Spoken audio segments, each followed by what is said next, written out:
Welcome back to another Odyssey 40k video. My name's Chris, and in this video we're going to have a low-key one looking at the New Zealand Team Championships, which is this coming weekend. I've got Michael here with me to go over all the lists and all this kind of stuff, but let's get straight into it, eh?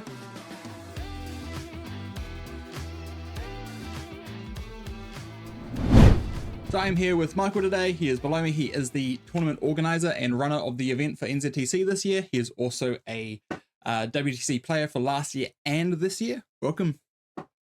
Thanks, man. Good to be here. It's an exciting weekend coming up. New Zealand's, I think, first 100-player plus event. Yes. So very cool. Very exciting to see the growth in New Zealand in the competitive scene.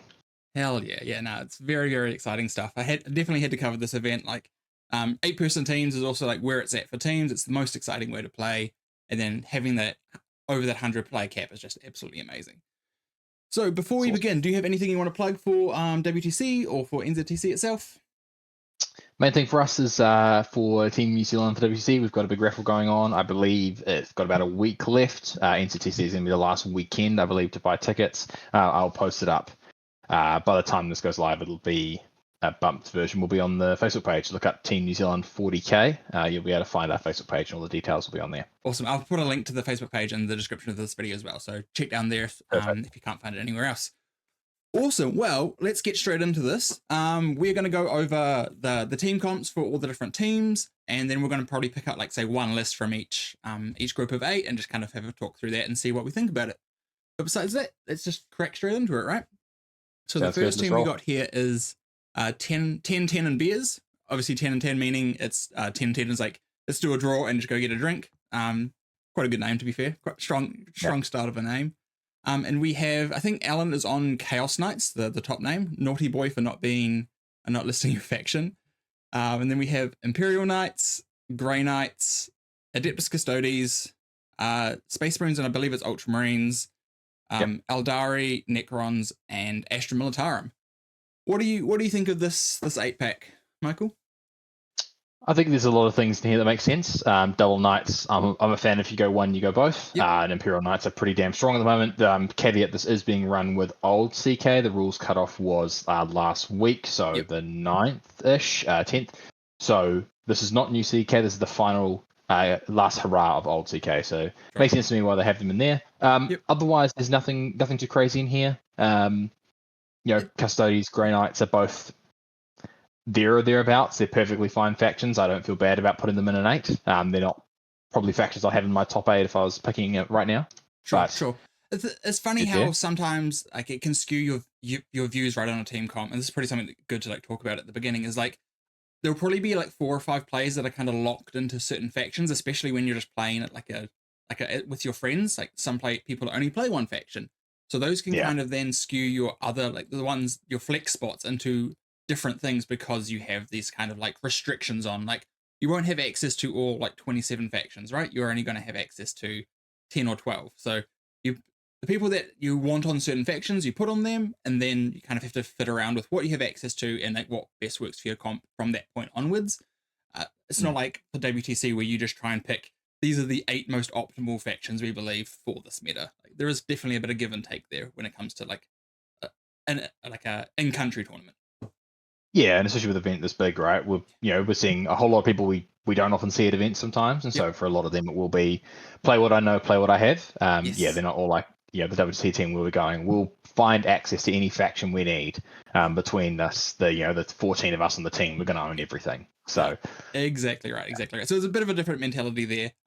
But I agree with you. I think having the CK pin is really nice. I also like they have their Necrons, I believe, is the Awakened Dynasty list with like the Warriors and a Wraith Brick. So they kind of have like almost the triple pin, because they can double pin with Knights early, and then in the pairings process, they also, if you defend with something that can't go into Necron, like that Necron list or one of the IK/CK, you kind of get like a double value from the pin sometimes, which can be quite valuable, really forcing your opponent's play patterns there, which can be cool.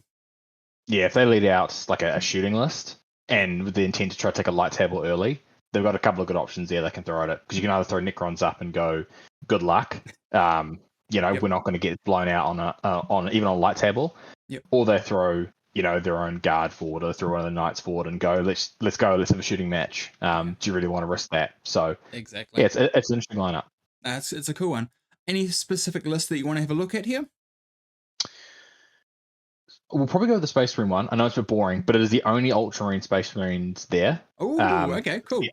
So I thought, we'll give them a chance. Everything else, I think, is at least shown somewhere else. The Eldar list is aspect host. I don't think there is another aspect host, but there is other Eldar lists. Potentially there is one. I haven't gone in enough detail, but I thought let's look at the Space Marines Let's do it. being Cool. one of a kind, Yeah. with a few different tech pieces in there. Interesting. Cool. Okay, so it's called Aggressors in Desolation. Disappointing name. It's very factual. There's like a couple of different veins when it comes to like your list name in 40k, right? It's either just like this is how I have it stacked in my app to make sure that they're easily accessible, or it's absolute YouTube video, crazy meme, or a crazy story that has to go with your army. There's no in between. It's always numbers, right? Because you want it to be at the when you're playing around with a faction, like the moment I'm doing with my WC faction. I want it right at the top, so I just start it with numbers. So it'll be like It's really smart. Yeah. 1 dot this or 2 dot this or like 2 times this unit kind of thing. So yeah, no, exactly. Yeah, I always like I'm very much like this when I'm building my list. It's like cool. I'll have like 4 different versions of the same list, but it has different tech pieces. So I'll like have them labeled with like it's like so like tower, and it'll be tower with 3 riptides, tower with 2 riptides, tower with whatever it might be. Like you just kind of build it how you want, and like okay, like I can see the difference between these lists. But yeah. Anyway, let's get into this. It's a Gladius Task Force Ultramarines. So we probably know what kind of characters are going to be in it off the bat. We have a Apothecary Biologist with Fire Discipline. We have a Captain with Artificer Armor, Lieutenant with Combi Weapon, Marnius Calgar, Reboot Gilliman, a big Aggressor Squad with Boltstorm Gauntlets, 3-man Blade Guard, Company Heroes, Desolation, as it says in the title, one's Desolation Marines, 1 Lancer, 1 unit of Infiltrators, Land Raider Redeemer hot, and a Scout Squad. So a lot of the bigger things in this list, to be fair. It's got like a couple of big hammer units with the Aggressor unit, the Raider probably that they start in, giving the Aggressors lethal and sustained from the Biologist is pretty nice. Like it's a lot of damage that they can put out, especially with Oath. Most notably now, the Fire Discipline doesn't give crit 5s anymore. It just ignores cover. So it's still nice. Not bad. You don't need to use like Storm of Fire straight on them to give them the ignores cover. The extra AP is still nice, but you don't need it for the ignores cover. So pretty good. Definitely wants to hunt more of like a generic like infantry based list. Like there's not a whole lot of like, oh, what if you go into that your friends Imperial Knights with Chaos Knights? There's not a lot that can punch through that. Obviously, there's a few things like Calgar and G-Man, but what are your thoughts? Yeah, you'll weigh them down with +1 to wound, right? But yeah, I agree. It's kind of one of everything going for a couple of really big bricks here. I think they've clearly targeted this if they've tried to at elite infantry, which I think is a good call because I think there's a whole lot of elite infantry floating around in the game right now. And aggressors will just weight of fire infantry down eventually, especially with ignores covering. If you can get the AP up to even just AP1, it's basically AP2 shooting. So it's potentially a little bit light on units. Like they're all pretty big chunky units here, assuming that you're going to have you've got a couple of spare things, the infiltrators, the scout squads, and the lieutenant with combi weapon. But otherwise, you'd have to imagine they're all kind of pairing up with a unit, and you're not going too wide, and you're not going too deep on any particular kind of units. You're not going 3 units of anything. You're kind of doing a little bit of a take one of everything off the shelf, like 1 Lancer. I kind of subscribe to you probably want a couple of them if you're going to go down that route, just to make sure that it's definitely one's like very much in the case where it could whiff, right? Like you have the innate rerolls, but how many times you roll double 1s? Cool, you get to reroll one of them, then you fail to wound, and then you reroll it, and you might get 1 through, and then they still have probably 5 up invulnerable save. You're like, this is like, whereas if you have 4 shots with 2 rerolls to hit, 2 rerolls to wound, like it's so much more like so much more aggressive and so much more like likely to do damage. I agree there, but I think it's a good take all comers. This can be thrown down at any point, especially in 8s where the scrum gets a bit more confusing, and that's something with the difference between pairings for 5s and 8s is really, really big. Is 5s is very calculated how you can pair for it, whereas 8s, the second half of it, when you get to the pairing for your 3rd defender and onwards, it can kind of explode, and you can either do really well, or it can kind of just be an absolute mess sometimes. You're like, oh, I didn't think you were going to take that, so now everything's changed going forward. So it's kind of interesting in that regard. So having these lists that can kind of, it's called falling out of the scrum and be kind of fine, are quite good to have. So definitely not against that. Yeah. And interested to see how they enjoy Desolation Marines. I tried them in a Gladius list and hated them. Yeah. Just on paper it makes sense. I get it, but just the reliance on needing to go after your oath target and ideally wanting the +1 to wound and needing other buffs where you can get them. I don't know. I found they were the most expensive and underwhelming unit I've ever played. So yeah. I'll be interested to see. I totally get the value of them, and I just wonder in this meta if they are going to do much value for them, because I don't think there's a lot of mass T3 infantry hiding behind walls that they really want to go and shoot out. Yeah, I think the biggest issue for me with them is they're an absolute oath hog, and they still don't do a crazy amount of damage even with oath. So like it makes them really awkward. It's like, and you're not going to kill the unit that you're shooting with them, so they have to be your second oath target. So especially with G-Man, right? So you have to make sure that you're killing that first thing in shooting, and then being able to flip it onto them to then shoot the Desolators. It just becomes real awkward. I'm a big proponent for Desolation Marines, but I did the same thing as you. I played them a bunch and I was like, oh, these things should on paper seem really good, but they just utilize, you only have so many resources in a Space Marine list. And it's one of those things where it utilizes it pulls too much of it onto this one unit. You kind of, the rest of your list becomes a little anemic. Yeah, I'd almost rather just have like 2 squads of where I moved to was 2 squads of JPIs. Yeah. Basically just to go, all right, if I can't shoot you out from behind this wall, I'll go punch you out from behind this wall. Yeah. And exactly. Yes, the same firepower just in combat. So. Yeah, and also being able to deal with like the models that JPI do is also just a nice thing to be able to have, right? Like if you need to go into those bigger things, you can still do 3-4 models. That you can throw a grenade for 3 models. You can charge them in for another 3 models. You've already done 6 models to this tank. It's probably on 5 health now. A couple of power fists, a couple of chainsaw attacks go through, and you're happy. Like, whereas Desolation Marines just are never dealing with that. Okay, that's cool. That is round number 1. Team number 1. Let's go on to team number 2. We have the Attic Boys. Do you want to go through this comp? Can do. So you have Necrons, Astra Militarum, Blood Angels, Death Guard, Chaos Knights, Imperial Knights, Genestealer Cult, and Emperor's Children. Okay. So definitely quite a few like Marine lists there. Like we've got like Blood Angels, Death Guard, and Emperor's Children. All the Chaos gods are represented there, which is quite cool. 2 of the Chaos gods represented there. It's interesting. It's definitely going a lot more on the similar vibes to the first one. It's got the Chaos Knights, Imperial Knights pin, right?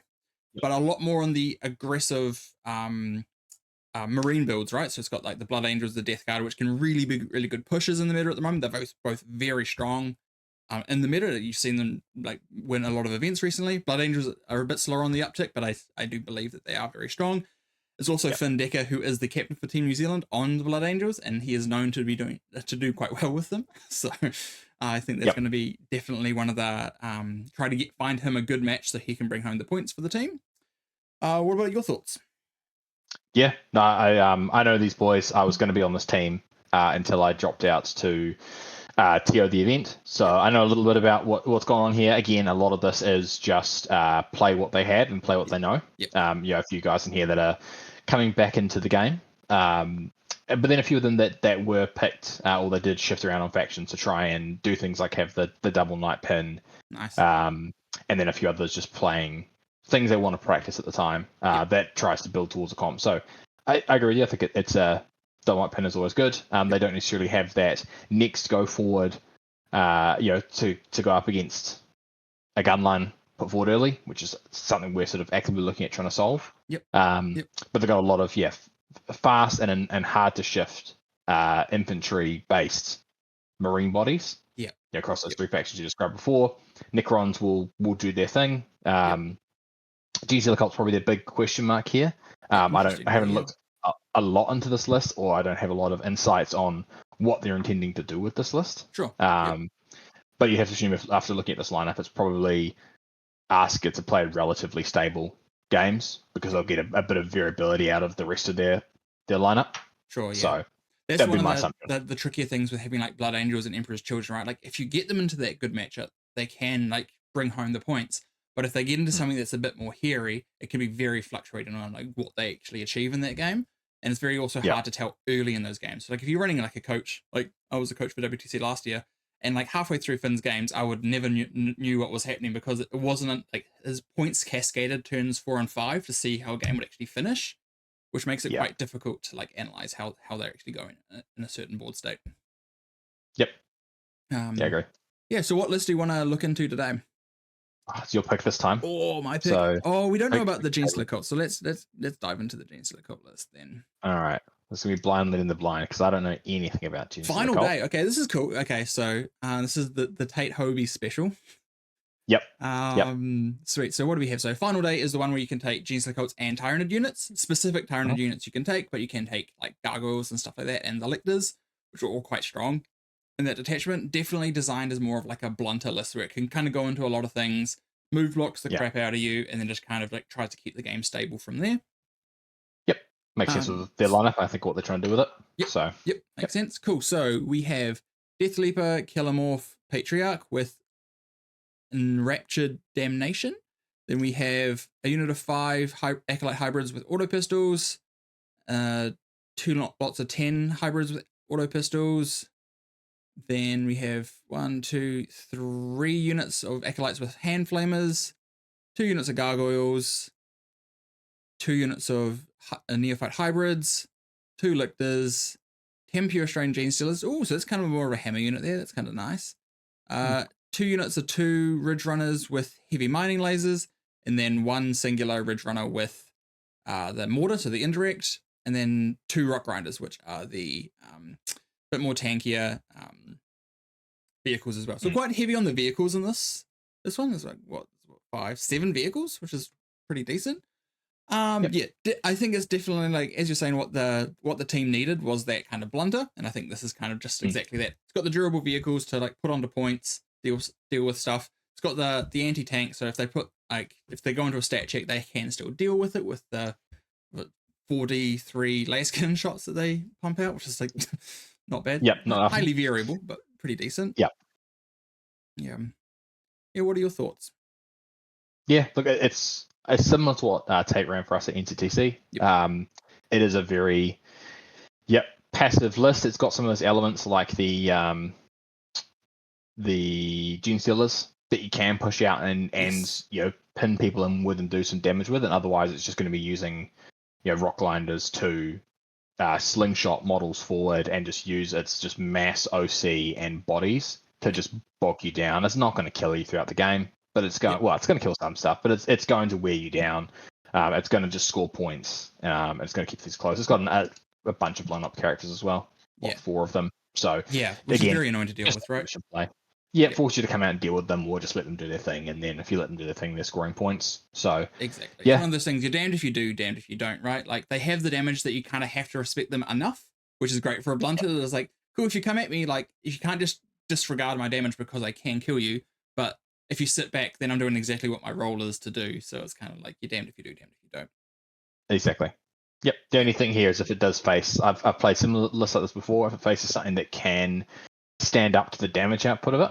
So, specifically, I played it with Star Shatter and just after turn 2 realized that it's never doing anything to me and just sent everything. And just overwhelmed it. So, it can be susceptible to really tough units, especially if they've got range firepower. Those Ridge Runners pop their heads out, have a crack, fail, which with D3 shots hitting on 3s or 4s, like it can happen. And then suddenly they get shot down, and you've just got a whole bunch of acolytes trying to punch their way through tougher stuff. If you've got the right damage points, you can work your way through this list. But otherwise, it is just going to score reliably. Tate did that for us at NGTC. He just sort of reliably put up scores. So nice. I can see why they've taken it. Nice, good stuff. Cool. Let's go on to the next one, which is the B team. You did the last one, so I'll do this one. We have Gene Stealer cults again, been popular so far. Tyranids, Space Wolves. Is new Space Wolves in for this? New book is not officially out. Actually officially out yet, right? No. Yep. So not play. So Index Space Wolves there. Then we have Custodes, Chaos Demons, Death Guard, Astra Militarum, and World Eaters. Okay, pretty pretty aggressive lineup, I would say, for the most part. Like you got the World Eaters, Death Guard, Custodians are usually pretty aggressive, Space Wolves quite aggressive. Yeah. Not a Yeah, lot of very chunk. a lot of shooting. No, nothing big and scary. Obviously, gone 0 knights in this team. Mhm. I'm just checking a couple of this here to see how shooting focused a couple of them have gone. Sure, yep. Like just trying to see if they've got anything. Okay, there's a fair few Russes and I believe and, Jamie's on Dawn. Solar Spearhead for the Custodians as well, so it's a bit more on the chunkier side. He is indeed, yeah. So a couple of chunky boys with no. Let's have a look at the Chaos Here it is. Demons list here. See what it's running. Yeah. Is it a bunch of big boys?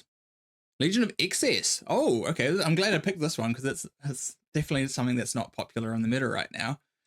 No. Since the the nerf that struck it multiple times. Okay. Sweet. So yeah, so we have Bellicor, Epitome, One Keeper, Shalaxi, Celeste, Double Transweaver, 1, 2, 3, 50, 60 Demonettes.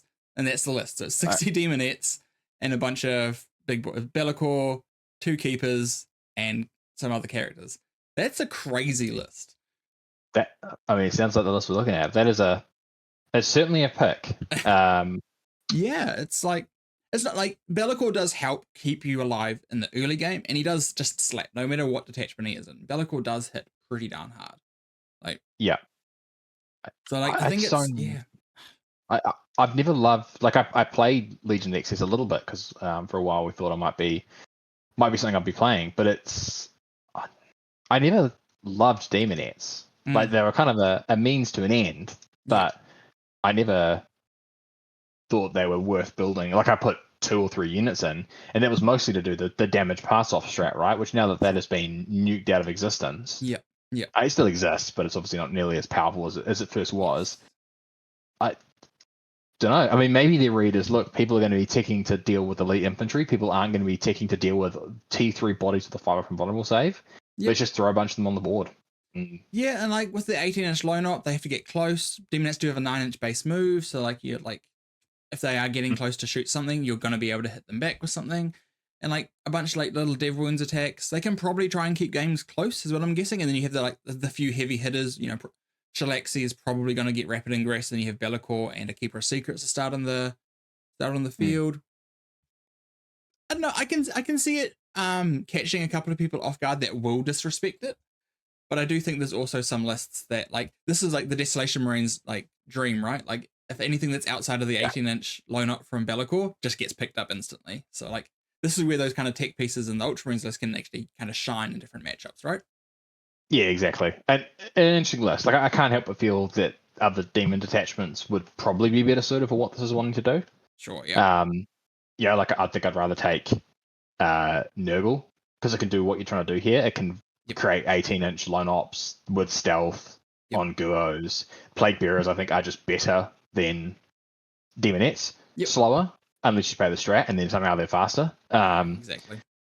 So, it's a cool list, style points for them. And maybe they've got some tech that we just haven't seen, and they're going to shock the world. Exactly. And this also might come back down to that first thing that we talked about, which is you got to play what the players have, right? Like if this is the guy's, this might be one of his, exactly a new army or something that he's just finished painting. He's like, hey guys, I'm sorry, but I'm bringing this. Like, and they're like, cool. You know, like there's sometimes just picks like that. Yeah. Yep. So no, start points. It's a cool list. I look forward to seeing how they perform. Yeah. No, very, very cool.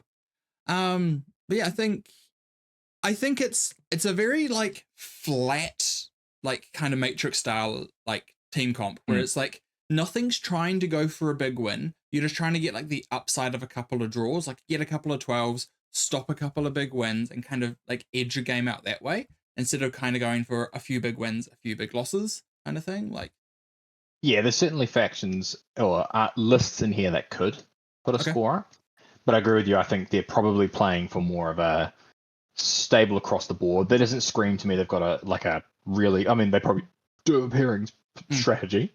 Yeah, but it seems pretty unanimous on you could play this in a lot of ways, and a lot of these people could lead out and defend or attack. So which makes pairing against them, like the prep beforehand, can be really annoying, right? When you're like, I generally don't know what they're going to be putting forward first, so you kind of have to make your own plan up and then just react to it, which is definitely something. Exactly.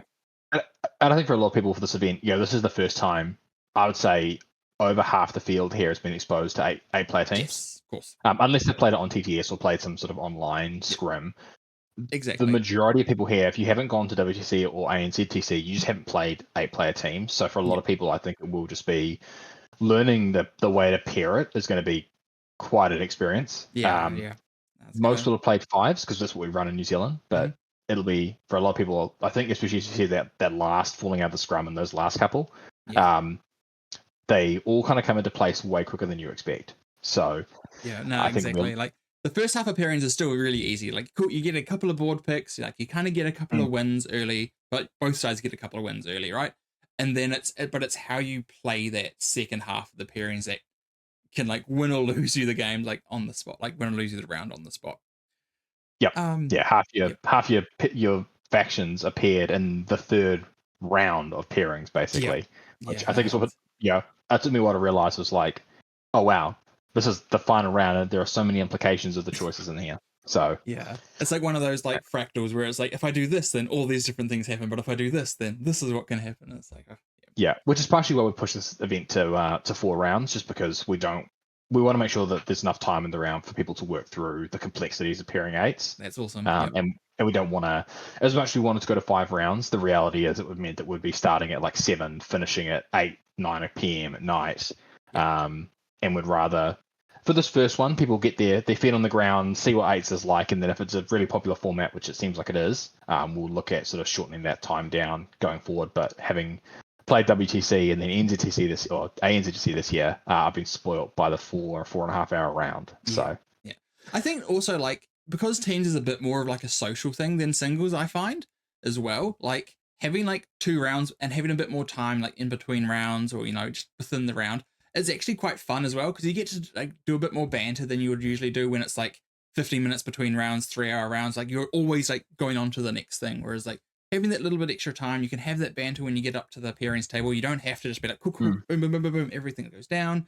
Like it makes it a much more relaxed. And most people that are coming to these events, right, like 80% of them are people that just want to go there, play with 40k, catch up with their friends. Like that's most of the time when I go to play 40k now. It's like coming back up to Auckland, catching up with all my friends, having some yarns and rolling some dice. So like having that more relaxed. It's funny because it's quite a serious tournament, but it's like that makes it a bit more relaxed and a bit more like casual for the wider group. I think so, and because it's 4 rounds and 14 teams, we're not doing pods, so you can't prepare. Like teams will prepare for every other team, but we want to make sure teams have time, have a proper lunch break to get some food and plan for the next round. So anyway, awesome. Yes, let's go on to the next list. The next team here. So we have bench warming is heresy. So I think it's your turn. Go for it. Yeah.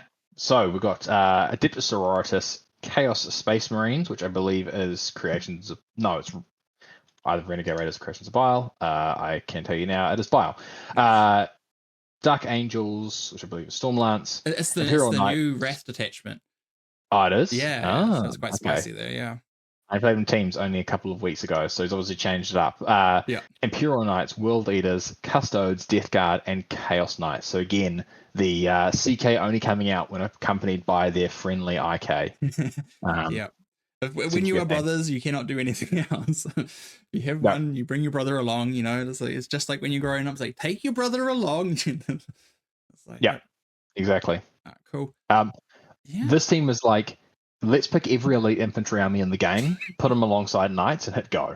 Like Death Guard, Custodes, World Eaters, Dark Angels, Creations of Bile. It's like how many 3-wound marine bodies can we put in an army, a team list, and go?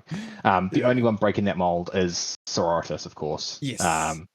Which is kind of playing that game because they're just throwing a whole bunch of sacrosancts out on the board, which I wouldn't deem as elite infantry, but they're kind of that similar sort of style of tougher infantry. They just happen to be 1 wound, not 3. But very interesting lineup. From these guys. I actually quite dig it. Like you have like having the Dark Angels. We'll probably look at the Dark Angels list because it's the new detachment, right? So it'd be exciting to have a look at that. But like just looking at the comp though, like it is like if like Death Guard wants to go into the majority of this, right? Those blight drones are just absolutely like just num num num num num when they see 3 wound. everything. Like especially Yeah. like the bio list that has the 10 man, so you're getting +2 blast on those guns. Like they can just Yeah. absolutely shred. But at the same time, teams can only have one Death Guard player, right? So like if you compare around that, get them into say like the Dark Angels, which have the Deathwing Knights with the -1 damage, like they're a bit less scary in that regard, stuff like that. So like if you can play around the Death Guard and pin them into something that you don't mind them going into, or even just accept that you're going to have one loss, right? And then be like, cool, now we're going to try and pair for a bigger win with something else. It's a very aggressively, like with World Eaters, with the Dark Angels, with Bile, especially Bile, like can't not push the gas down, right? No. And Custodians as well. Like all those want to be pushing your opponent quite well. Custodians can play a bit more of a defensive game, but at the most part, it's shield most. It's going to be going.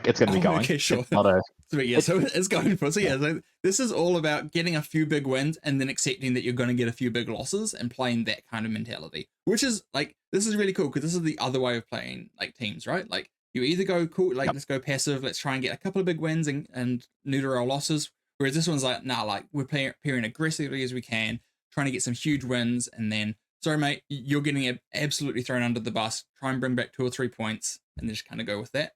Which totally works. Like France did that at WTC last year. They paired incredibly aggressively with our team comp, and then they ended up winning WTC in the end. So like that's definitely a way that can work. Yeah, and I think when the risk of playing the previous comp, I'm not saying that they're exactly going to play a defensive style, but if you're playing for close games with hoping for a 1 or 2 positives, is that I think you leave yourself more risk to get it wrong. You're reliant so much on pairings. If you get it ever so slightly wrong, because you're not kind of building in a redundancy layer of, we might pair up. You're probably trying to pair neutral. The risk is you there pinned down, and now you're in a position where you've got to find extra points. Whereas a style like this is volatile, but it potentially means that you've got that ability for someone to pair into something and push a big score alongside someone that's paired into an absolute red and is going to get hammered. So I like the style. It's certainly more interesting. It's more exciting to play with and like view from the outside, right? Because it's like well, I said I was going to get 14 in this game, so now I have to go out and like show them what I got and like do like it's you're putting a lot of faith. I think is one of the things that that style has, right? It's like, hey, you said you're getting a 15 plus here. Like if we're giving you your table and like the matchup that you kind of want, go do what you need to do. Which is cool. I really like it. Like trusting your team, trusting your numbers, trusting your matrix, all that kind of stuff. Like really comes down to this. So let's go have a look at Kobe's Dark Angels list because it's the new detachment. It's pretty excited. I actually had a game with this the other day. Not into Kobe, but I played Wrath myself, and I loved it. I think it's a really interesting way to play Space Marines. Do you want to run through the list? Yeah, I got it ready to go. I've been having a look at it. So it's Ezreal, Chaplain in Terminator armor with Deathwing Assault, which I believe lets him come in a turn earlier from reserves. Judicia, Lieutenant with combi weapon, and the big man himself, Lionel Johnson. Ooh, sick. It is 1 Intercessor squad of 5, 1, 2, 3 squads of Deathwing Knights, 1 big squad of Inner Circle Companions, 1 Dark Shroud, 2 Scout squads. That is it. No guns, no nonsense. Just a lot of -1 to wound bodies. Yep, three big bricks of knights. The big Inner Circle Companion brick, the Dark Shroud to keep them all safe-ish, and then the 2 Scout squads per the missions, along with the 2 combi lieutenants. So pretty lean. Lionel Johnson can up be downy now as well. Like he's basically a scout. He's like the world's biggest, scariest scout, but yes, he can. Yeah. So no, really interesting. I'm curious as to what Azrael goes with here because you got the Judicia that goes with the Inner Circle Companions, right? Because you want them to have fights first. So is Azrael just going with the Intercessor squad? I would assume so. I assume he can't join Deathwing Knights? I would assume not. He's not Deathwing keyworded, I don't think. So I wouldn't assume so. So Azrael's getting the sickest bodyguard of some sticky Marines. I guess when you're running a list this lean, right, you want to make sure you hold your home, and he's probably just there as like a please don't come anywhere near me. Yeah. He cannot join anything fun in there. He's probably joining the Intercessors unless he can't join them unless he's going to join Yeah, the Inner Circle Companions and the Judicia I join guess it's something a else, but I flex, don't know what. right? Like Yeah, if you don't need the fights first, he can join the Inner Circle Companions, so then their big swings get lethal sustained, and they have a 4-up yep. invul. So that's quite nice. But then into the melee matches, if you get thrown into like Blood Angels, for example, or Emperor's Children, you windmill slam that Judicia into them. So okay, now you just can't charge me because I pick up whatever you charge at me. I So, imagine that's going to be like 3 of the 4 games at minimum. I think you'll have Azrael in your home with yeah, the with the intercessors. Stick at your home, and then as soon as your opponent can't threaten your home, they come forward to maybe get into combat on turn 5. Otherwise, you just accept you're getting some CP and living your best life. yeah. The Dark Shroud's interesting here. So you're trying to go for the true like massive durability, like -1 to hit. If your strength's greater than 5, -1 to wound. Basically the army, right? Like it's just trying to whittle your shots down so you're not doing anything. Then the Deathwing Knights are -1 damage as well. So you're just like Yeah, the amount of shots you need to put into a Deathwing Knight unit to kill it at that point is just absolutely ludicrous to actually kill a model. the this army's biggest weakness is ignore modifiers. Oh yeah, you It, go into the Silent King and he's just like, wee. the Silent King and 2 DDAs probably just table this army by themselves. Yeah, So yeah, you don't want to pair those. I know because I played Kobe with Silent King and 2 DDAs at the last team event, right, yeah. and they essentially tabled its entire army. So, and that was That's without that was with him going wider with more guns. yeah. This is him going all in on the modifiers. So into the right things, I think this is awesome and will be such a pain in the ass for people to deal with. Yeah. I think it's a cool list though. Like I generally think like if it can pair well, again, and the whole thing is to try and pair some big wins and some big like some losses. If this can get into what it wants to go into, like those like damage to melee armies, this just rocks the world, right? Like it just absolutely punishes them. Agree. Yeah. Cool. Awesome list. Like I'm really excited to see how it goes because I think the new Dark Angels attachment is actually really interested. I've actually been running the Eradicator brick in there because again the Eradicator Oh, yeah. strength 11 is with Ugh. ability to advance and shoot them as well. Is pretty hot. Like it's been quite good. Again, that strength 11 breakpoint is very Especially in the new world yeah. where you're going to have toughness 11 big knights and potentially see 6 chaos big knights Yeah. running around. It's 11's a new breakpoint that's quite interesting. Yeah. So I definitely think that's pretty cool. But yeah, really interesting comment from Benchwarming is Heresy there. But let's move on to the next one. And we have Chili Cow Cartel.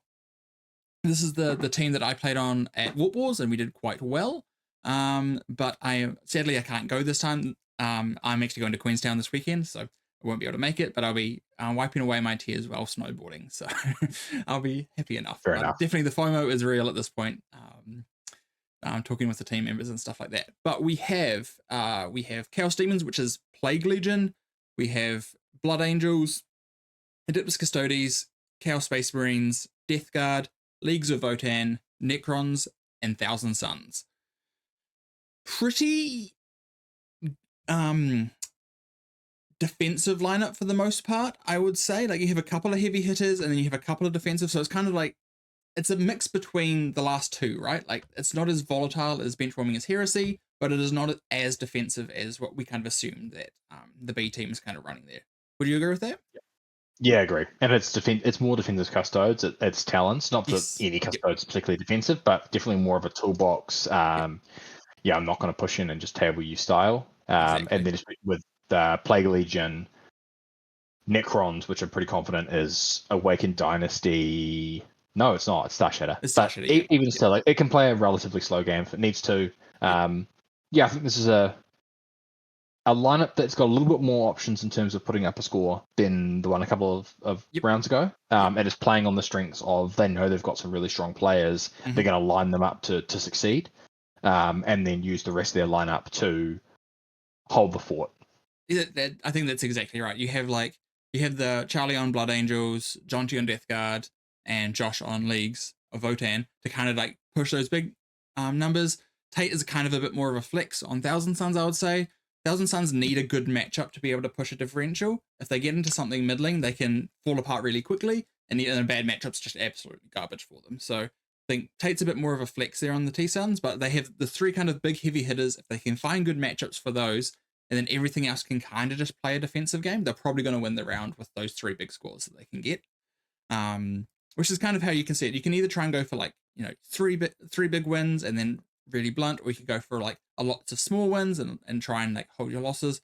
this is the great thing about eights, is because there's more games played, the strategies that you can implement can, like, there's more of them, right? There's like more options to like in pairing, and then even once pairing sounds like, hey, like, we know that you can get like a 12 pair, but we need you to guarantee a 10, so play a little safer because we have this other one that is you know, more likely to be better for us, stuff like that. So you can really like fine tune even after pairings. But really interesting here. I picked the last couple, so what list would you like to look at this one? We're going to go with Votan just because it's the only Votan at the tournament, and I like to look at interesting things. And it does have a little bit of something interesting that you've been thinking a bit more of, but I don't think it's much in WTC terrain. So I've got it up here. So it is an Oath Band, of course, because the other one sucks. Your Brockia Iron Master with Grim Demeanor, which is ignore modifiers. Which gives a hint towards what might be coming. Ironhair Champ. One with hammer, one with axe, one squad of Hearthgame Warriors, all the usual stuff, 2 Sagittors, 6/3/3 Thunderkin. All with Graviton Blast Cannons, of course. 5/5/5 Berserks, 1 squad of 5 Hearthguard, 1 Land Fortress only, and then 1, 2, 3 squads of Pioneers, 6/3/3, and a Jaeger squad. So a bit lighter on the vehicles, only 3 of them, in 2 Sagittars, 1 Land Fortress, but going 12 Thunderkin, which is certainly a pick. And I don't think a bad one considering how many Chaos Knights and Knights are at this tournament. If this can like get into any of the night lists, I think it can absolutely just, like, they can't play a game. They come out into any objective and they kill one in shooting, and especially the 6-man has a chance of killing one in Overwatch as well. Like, it's pretty rough what it can the damage that can come out, but it also still plays a fairly wide game, right? You still have like the unit of Hearthkin, so you have the 2 units there. You have Saggies, which are also good into the field. And then just kind of, it's a lot of flex picks, right? Like a couple of Berserk units to kind of be able to go off and trade, especially into the melee matchups, which Votan usually struggle with, having those units that can be like, oh, like, I can heroic these guys in. Doesn't matter if you even kill them, I'm still killing you in response, making sure my vehicles aren't tagged. The things that like, that's like one of the big things with Votan is just getting your stuff tagged, so being able to like have those pieces to stop that from happening. And I think 12 bikes is just so strong, right? Like the bikes are just I think the bike's one of the best things that Votan has at the moment. 12 is pretty ubiquitous. I'm a fan of 9, but that's just because I've always found the big squad of 6 a bit harder to utilize properly. But I mean, given the style of list where your 3 damage firepower, if you care about Thunderkin, is 100% pointing downrange Thunderkin the second they expose themselves, it probably does free those bikes up a little bit more to play a bit more expansively and not be as concerned about, a couple of Helverins suddenly shooting them downfield and losing your entire squad. Exactly. Yeah, they are a bit clunky on WTC specifically, just because on the deployments where the sides of the board are cut off, the firing lines can be incredibly tight to try and get to. So you're either trying to like, you can't like lift them up and bring them back down, and then often shoot, which can be tough. So a bit more board dependent for the 6-man specifically, but you can still use them quite well. And the 3-mans are still great for your additional actions, but then can also pack a punch, right? Like, I kind of see the 3-mans kind of like JPI with guns, because they can do your actions for you, flip objectives when need be, but they also pack a bit of a punch in shooting, which could be really nice. You can't just throw like a Warthog at them and hope it's going to survive. Because 3 have a very real chance to kill one. It's not like 100%, but it's and I think they have access to grenades, right? So they can also grenade you first, which is quite nice. Sure they probably do. I've never actually grenaded with a Thunderkin before, so I wouldn't know. They do not have grenades on a Thunderkin. They have exoframe, not quite the same, but they're still not bad. My only concern with this will need pairings priority, because it will need a table that has firing lines down the side of the board. Especially if because there's only 3 transports in this list. The assumption would be you're probably going, definitely 2 squads. Well, you're gonna have to start unless you don't split the warriors. You have to start one unit of warriors in a Sage, right? Like, because to split them. I don't have to. You can put to split them, yes, but you have to. So he's either going to put both the Berserks in, or he's going to start the warriors in one with the Berserks ready to just go in out the second that the game starts, and then in the third Thunderkin, the Hexagon Land Fortress, it'll either be a squad of 3 Thunderkin with the Brockie Ironmaster, potentially. Yep. Or it's going to be the other Berserks, and then all the Thunderkin are probably walking off the side of the board. So if that's the case, you definitely need to find a table where it can line up people down the side. Yep, Because if you don't, I mean, you could Rapid Ingress them in and then walk them on, but because they're only moving 4 or 5 inches, yeah, 5 inches, inches, I think. Yeah, and there's no you still need advance to and find shoot, the so right. it's like it's tough. Yep. You've got to find the right table. So that'll be my only thing with this, is that they will have to give it some priority, but otherwise it's a very list. Yeah, Very and bucks there's trend like 2 lights, drawing. and like there's always the option for that, right? There's because there's more tables, you don't have to be first defender and to get like a board that's good for you, because usually if there's only one board that's good for you, you're probably not getting any Pyrian's protection whatsoever, because there's a 50-50, you're not going to get it anyway.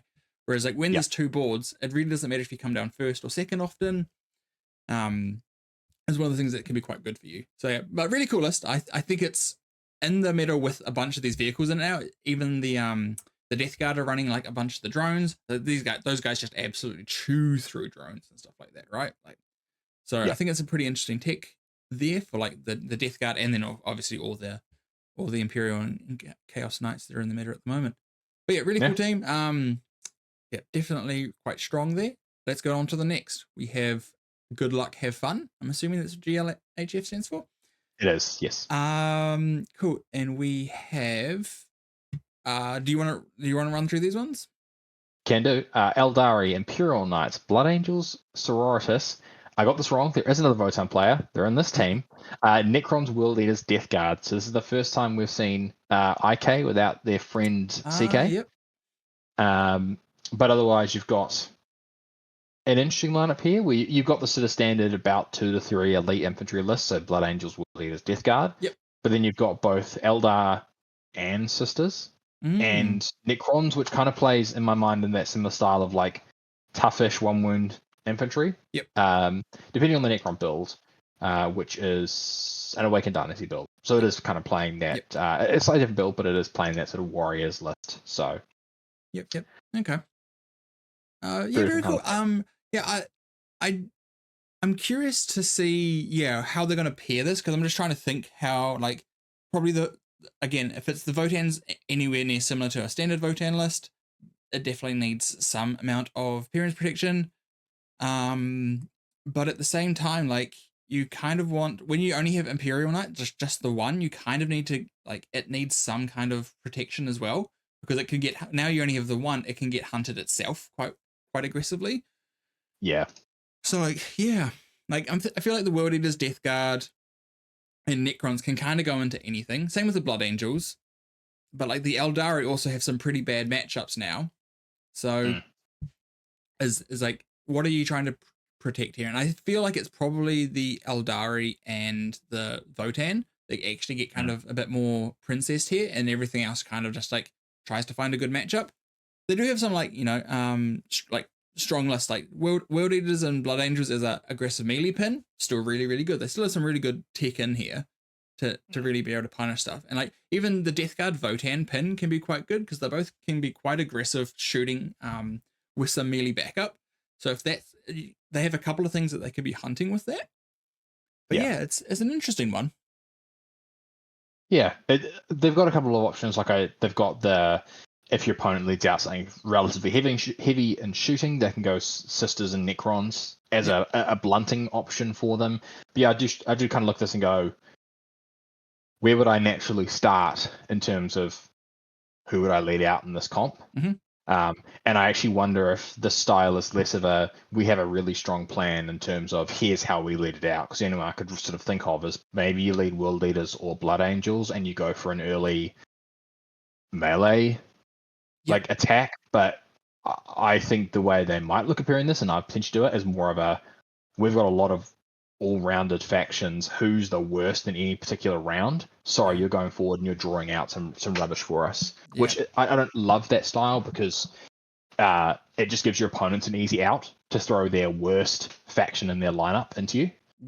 And just get it out and potentially get it out of the way. So and giving that worst lineup something that's not horrible for them is also like pretty annoying, right? Because like often there'll be like, when you do that, you have one, like they'll throw 2 things at you, and one of them is the obvious thing because it's bad for the rest of your lineup. You're like, cool, we'll just pull that out. Like, you're kind of giving, yeah, it's a tricky one, but yeah, I also could see like Votan being the first defender and just going for a light board and just trying to go for like the cool, like, are you going to put something durable into me? Like, I do have damage. Like, it's interesting here. Yeah, it depends how they view him, because they've got so Mm. many lists, I think, here that could play quite a stable blunting role that Yep. where I'd usually use Votan in that role, they might see it as, something that needs to be a little bit more aggressive. It is a bit more of a standard list, but Yep. That we could see. yeah, that might be how they play it. Yeah. Shall we have a look at the Blood Angels one for today? We haven't looked at the Blood Angels list yet. Let's have a look at Blood Angels. We have, what do we got here? We got, so it's Liberator Assault Group, which is pretty obvious, is probably the best way to play Blood Angels right now. We have a Captain with Jump Pack with Speed of the Primarch for fights first. We have Commander Dante, 2 Judicias, interesting, and a Combi Lieutenant with nothing. And then we have 2 Impulses, unit of 10 JPI, unit of 5 JPI, 2 units of 6 Blade Guard, 1 Infiltrator unit, 2 big Sanguinary Guard bricks, 1 unit of Scouts, and then 2 units of Vanguard Vets with Inferno Pistols. Yep. Oh, 1 Storm Shield. Interesting. The tech for 1 Storm Shield, so they can blank a save with a 4-up invul. That's interesting. I don't know if I agree with it. I think if you're going to Inferno Pistols, you just go for the lot, but very aggressive list here. What are 3 pistols doing for you? What was that, sorry? What are 3 pistols doing for you? Yeah, exactly. But yeah, very aggressively minded list. Like everything, like the 3 big hammer units with the 10-man assault, the 10-man JPI, the 2 blade guards and the 2 sand guards. That's 5 like big bricks, and then then it's scoring apart from that, right? Like it's pretty. Yep, they could quickly overwhelm people if you can hit it with all of it at once, or very quickly. I could imagine this very quickly starting to overwhelm people. So very interesting list. Interesting to see Speed of the Primarch and double Judicia, because Fights First only works like in one place realistically, right? Like, so interesting that he just wants to make sure that the melee matchup is, they have no good options to charge any point in the game. I think it's quite interesting. It's clearly what they're targeting, right? Like they want to counter all of these melee hyper elite armies that are out there. You know, World Eaters, Blood Angels, Death Guard. Like they're just trying to deal with all of it by just going, I'll always fight before you. So a list like this, it's definitely wanting a board. 2 Impulses really means you do need some amount of board pick, because a lot of times there's not actually a good place on WTC to stage more than 1 transport, especially the bulkier Impulsor chassis. Like it's not a small transport, like it's quite a big model. And then you've still got 2 squads of 2 bricks of Sanguinary Guard and a 10-man brick of Assault Intercessors that you got to stage. Now, you're probably going to put at least some of them in the sky, but you're going to put all of them in the sky and have to rely on a 9-inch charge at some point in time. Yeah, probably not. Yeah, you probably bring 1 in because you want a rapid ingress 1, and that's probably it, to be fair. Like, yeah, cool list though. Like, I like the aggressive stance. I'm like, hey, like, we need someone that can go into things and just dig people out and get a big score into those kind of more defensive lists. This 100% can do that, right? So, quite a cool one. On to the next team. We have Haterade. And they have Tau Empire, Astra Militarum, Tyranids, Drukari, Adeptus Mechanicus, Custodes, Chaos Knights, and Death Guard. Okay, let's have a look. See, what are we thinking here? Tau is always like Tau is a passion of mine. I love whenever I see a Tau player. They got a bit of a side grade buff in the most recent data slate, but nothing super crazy. The nerf to Kaiun, which I thought was the best way to play, was a bit upsetting. But the fact that the guides work in a better way now is also quite nice, right? So it opens up Tau to a kind of a nicer way of being able to play. And then this is another CK. Now we have the CK that the IK was missing earlier. So we have the missing brother. They need to enforce. There's a couple of obvious picks in here, but I think this team has some very unique picks. Drukari and Admech are probably the 2 that stand out. And Tau, which I think if we want to look at this list, it's one we should talk about because it's quite a unique Tau list. Okay, let's go straight in. Well, at least it is for me. It's not something I've seen a lot of. So it is a Kroot hunting pack list. Oh, beautiful. Cool. Ethereal, Kroot Lone Spear, which I'm a huge fan of, just because the model's cool. Yes. Carnivores. Fast Stalker, Yeah. Stealth Battlesuit, Vespered, Cool. 6 Rampages, 3 Recruit Riders, Oof. and then I assume that's 2 broadsides. I assume that's swords of 2. That definitely is. So 6 broadsides, 12 Rampages, a bunch of Recruit Riders, whatever those are, and then 60 Recruit, and a couple of characters and stealth teams, and that's it. It's definitely a little chunk. The Crutox riders are pretty cute. When you shoot at a unit of Crute within 6 inches of them, they can shoot back at the thing that shot them. So it's kind of like a way of forcing you to have to target things in a certain order. But it does mean that if you can shoot the Crutox riders first, they don't get to use their buff. So it's kind of one of those things that like it's fairly obvious to play around, but sometimes it just gets people off, or like you want to activate in a certain order, so it can like be awkward. Does it work on itself? Pardon? Does it work on itself if you shoot them? No, it's other. So yeah. Which is a pity, but like it's still nice. They also do have a bunch of like damage to guns, right? They have like 4 shots each within 24 inches. It's like it's not bad. It's not bad shooting with the lone spear to be able to give them rerolls. They're actually somewhat consistent. Without them, they're pretty wild on whether they're doing anything, especially AP1, because the auxiliaries they don't get for the greater good, so they can't get the marker light ignores cover. So the AP1 is often AP0. But they still can like do some decent damage. The 6 broadsides, all with railguns, is like, yeah, we want to make sure that we have enough anti-tank in this list. It's pretty baller. I definitely like it. Yeah, it's a cool list. Like being able to recur one of the units of Crute is really nice as well. It's like they have the 2 CP bring a unit back when it dies. Surprisingly that they don't have a 20-man carnival unit to do that on, because that's usually like you have at least one of them, so then when that one dies you can be a bit more efficient with that. But it's definitely a list that's just like, I'll go into anything, I'll bring you back some points. I don't know how many at this point, but there should be some points that I'll get from it, right? Like star points nonetheless. Like star points going nonetheless. Full Crute. It's not like a half-ass Crute list. This is yeah. It's a whole lot of Crute. Yeah, that's very cool. It's a sick list. Very, very much agree. I don't think Crute Hunting Pack is bad. Like I do think that they can because they can throttle down your primary so much on some of the missions, they can be really annoying to deal with for some armies, right? So like there's definitely some plays with them. The 18-inch lone op strat is also like really nice, right? Because it forces the shooting armies to really come at you, and then you just bog them down with rampages and stuff.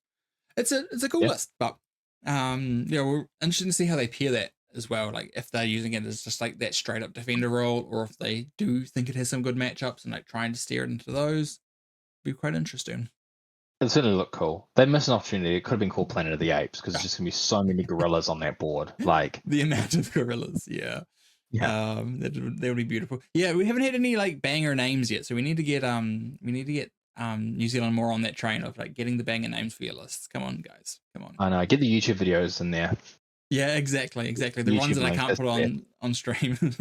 Exactly. Yeah. But yeah, I think this is very much like a playing to the specific player's strengths. Again, we don't like the single Chaos Knights, but it's fine. Like I think Chaos Knights on its own is probably better than IK on its own, just because they can play because they can move through walls. They have a bit more play to play a bit more passively than I think IK can. But still prefer both into one. But yeah, cool list here. I think. Do you think they're trying to be a bit more defensive, or do you think they're trying to be a bit more aggressive, or do you think it's a bit of both?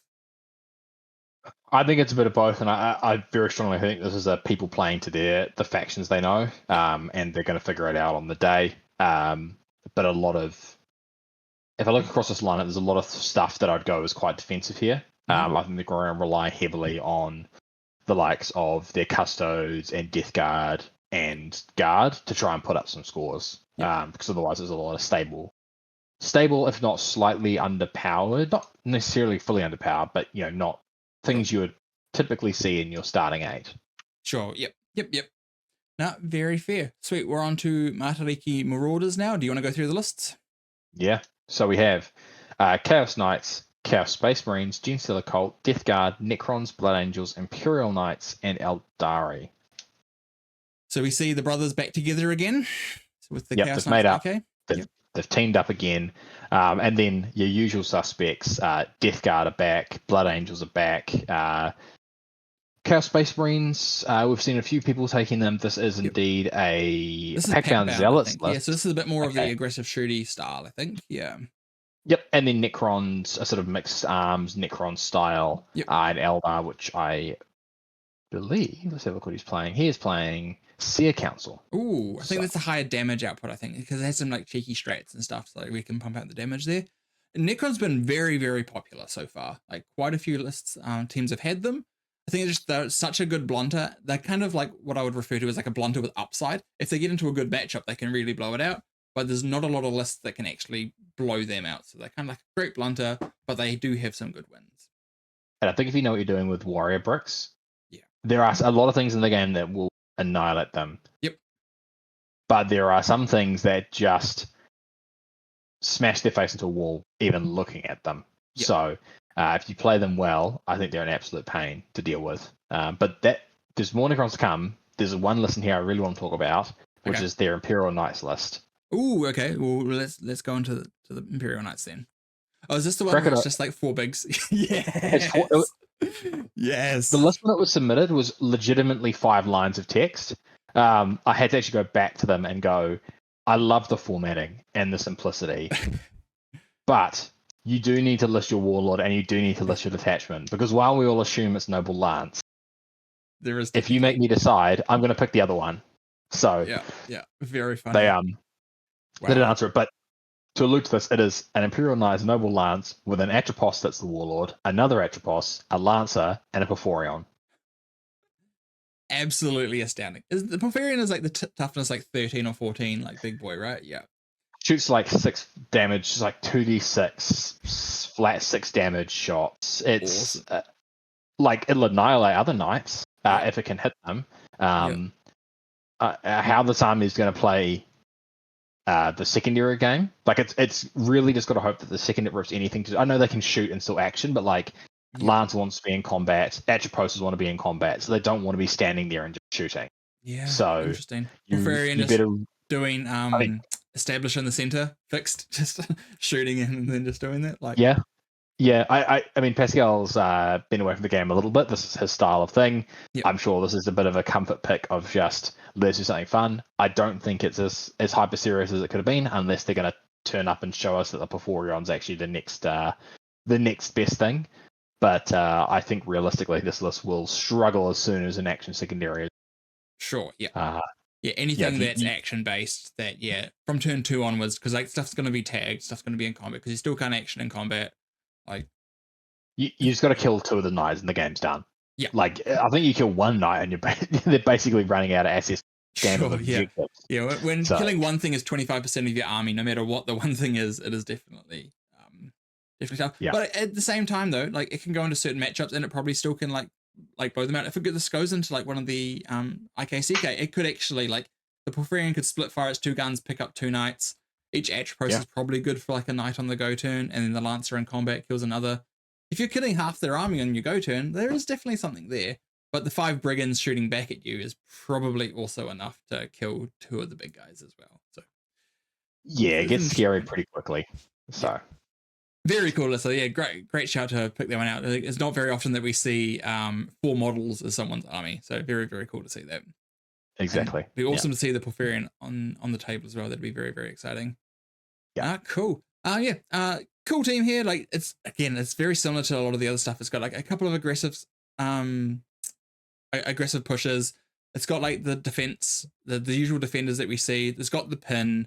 It's got the Genestealer Cult. I'm pretty sure it's also Final Day. So like it kind of just has the good blanks, has the good pushes, and it has kind of like the flex with a couple of things. Like very like generic kind of style. It'd be interesting to see if they still try and pin with IKCK when IK is only 4 models. That would be my concern, as it is. But I don't know how you're going to use that in pairings otherwise, because you're going to, if you leave that thing too late and all of their lists with big vehicles are gone. Yeah. I don't know what it's doing. Yeah, it has to try and hunt them as much as possible, right? Like. Yeah, realistically, I think it's going to mean that it's you're going to use it if they put anything like that forward to force them into the other thing you want them to play.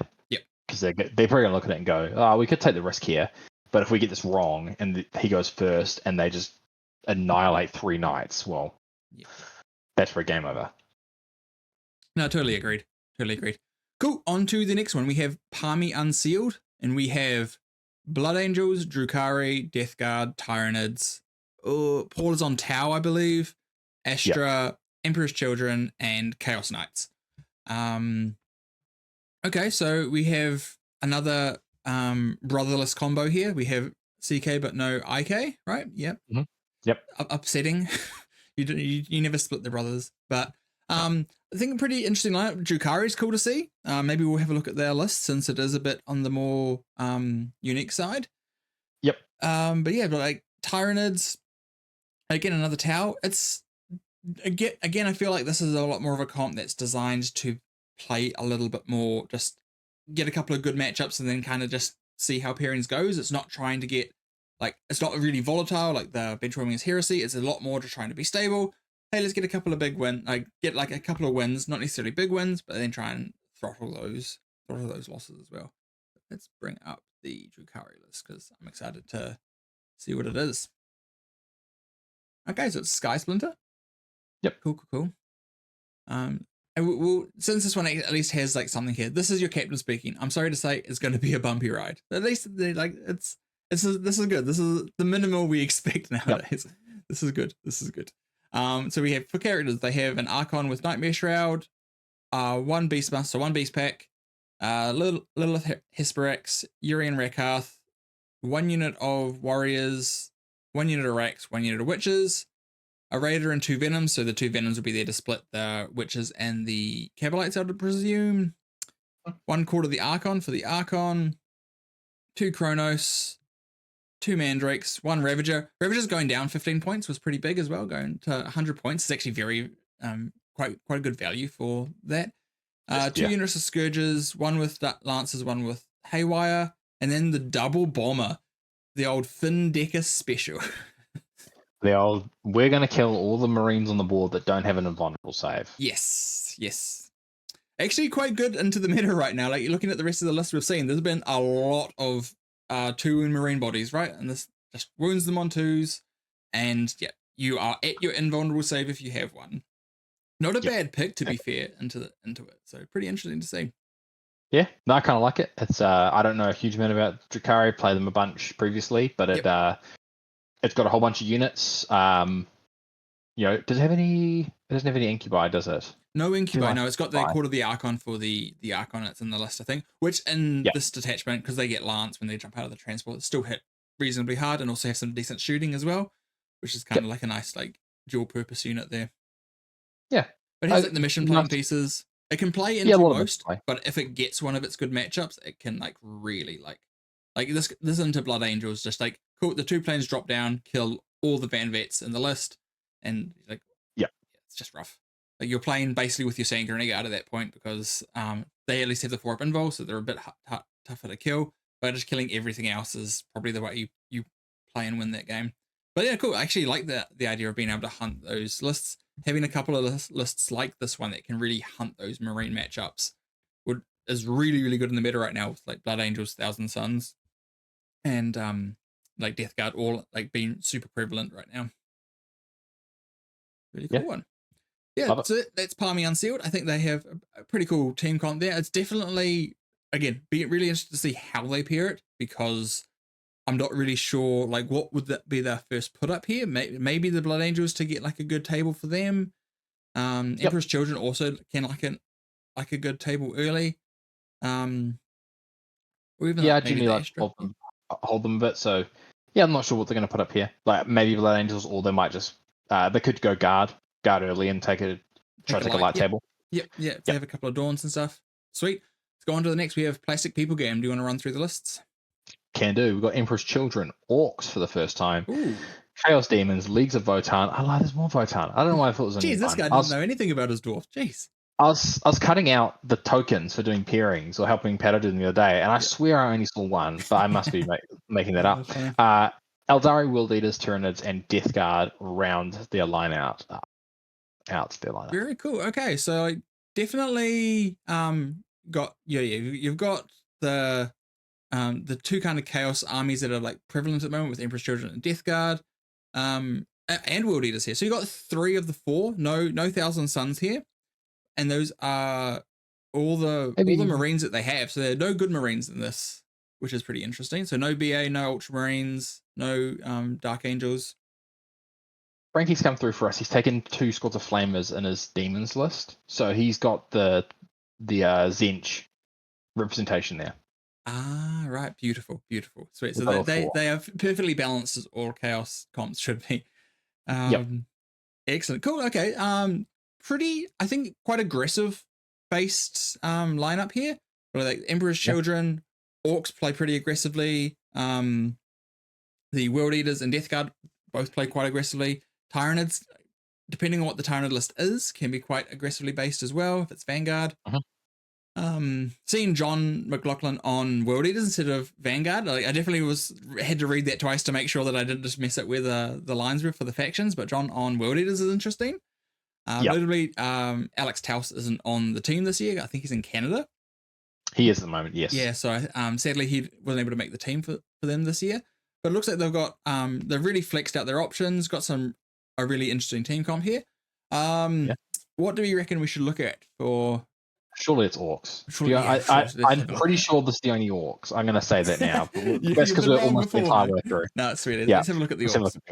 I am an Orc connoisseur myself, so I'm always excited. It's a Warhorde, so yep, definitely an aggressive list here. We have double Beast Boss, Gashgul Thraka, triple War Boss. They have 2 units of Beast Stinker Boys for the 2 Beast Bosses, 1, 2, 3, 4, 5 trucks, which is pretty standard nowadays. 2 units of Breaker Boys, 3 units of Gretchen. I really like the triple Gretchen because they're like 40 points for an OC dump. They can, after something gets out of a truck, they get into it and then they can just flip primary the next turn. Really, really helpful. 1 unit of Looters, interesting. 2 Mega Knobs for Ghazi to have. 3 units of Knobs to finish it up with Power Claws.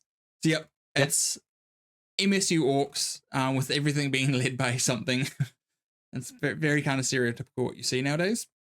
Yeah. Gaz is nice because it also gives you an avenue into the more tough stuff.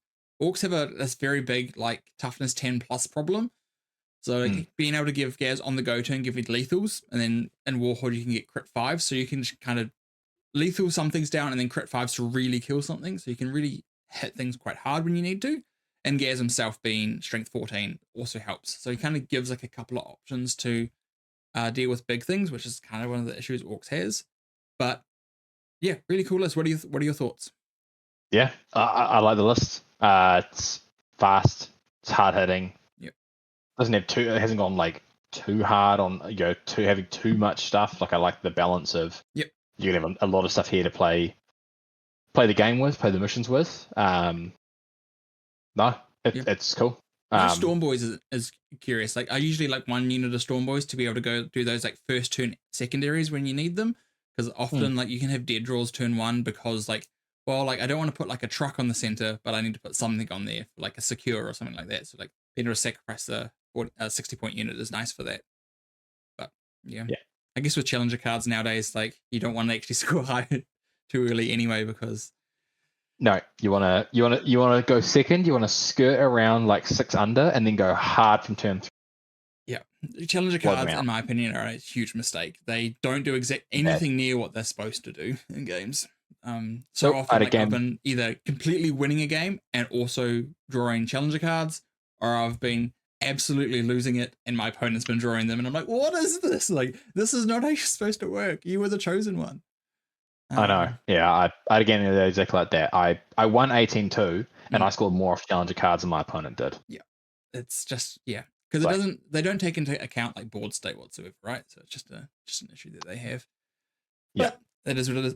Cool team comp though. Really like the list. Again, I think it's quite aggressive. I do think Warhorde's really good into this meta with a bunch of aggressive melee armies because just get into that 4 CP point so you can guaranteed fight on death because your fight on death basically kill whatever you're in combat with, and having interrupt CP so you can like really kind of control the fighting matchups quite well.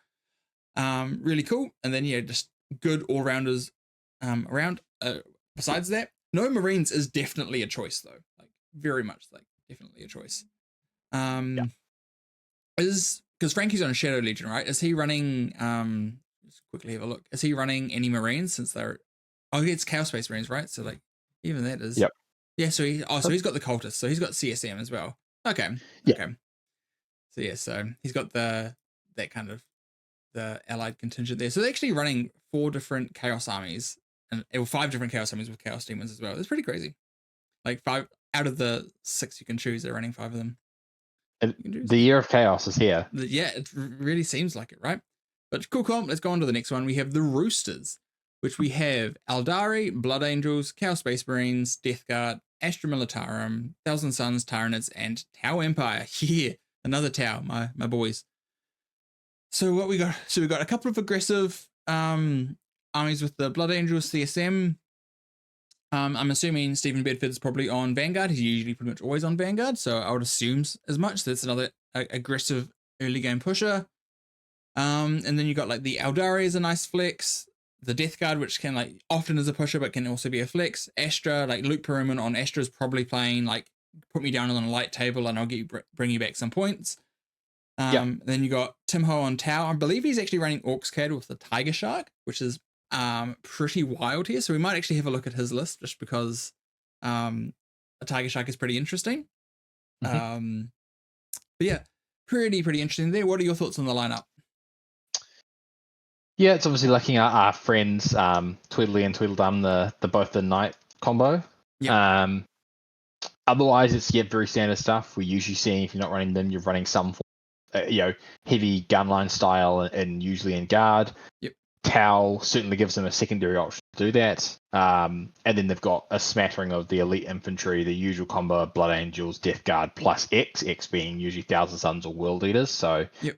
There we go. And then they've splashed in Eldar at the end. So I think it's a sort of perfectly fine lineup if you're not going down the route of knights. I think so too. I actually think this is like pretty well balanced for the most part. You have some flex, and then you have some good defenders, some good attackers. It's definitely a bit more attacker orientated, I would say. Because like if you want Astra to get a good table, they're going down as like a defender, but they're kind of attacking in that regard. Like they're trying to get a good table to get a big win. So they might be lacking a little bit on the what do we put into our bad matchups kind of list, which probably looks like it's probably David on the Eldari. Maybe even like the CSM could potentially do that. But so I was thinking probably those two. Maybe the Tyranids just as a bit of, though I know they primarily use Stephen in a bit of a scoring role, or at least is how he's played as of recently. So maybe it's Ronan as well. And T-Suns, I wouldn't say usually I'd use T-Suns in that role, but I think you probably can. I think you can. Like they can turtle up quite a bit and be fairly defensive. So pretty interesting. So we have already looked at a Tau list though. So is there any other armies that you would like to have a look at this point? We've looked at most of the other ones. Let's look at this Tau because it does have the legendary Tiger Shark. Yeah. Kroot Air Force is the name. It's starting to get there, but isn't necessarily all the way there so far. But not a bad name. You want to go through it? He could have done more. He could have done more on the naming convention. Auxiliary Cadre. Kroot Lone Spear, they're back. Another one. I don't know what Fanatical Convert does, but it sounds cool. It gives them for the greater good so we can guide. Oh, how good. Ghost Kill. Kroot Carnivores, Hounds, 1 squad of Rampages, 2 squads of Riders, 2 Skyray gunships. That's new news for me.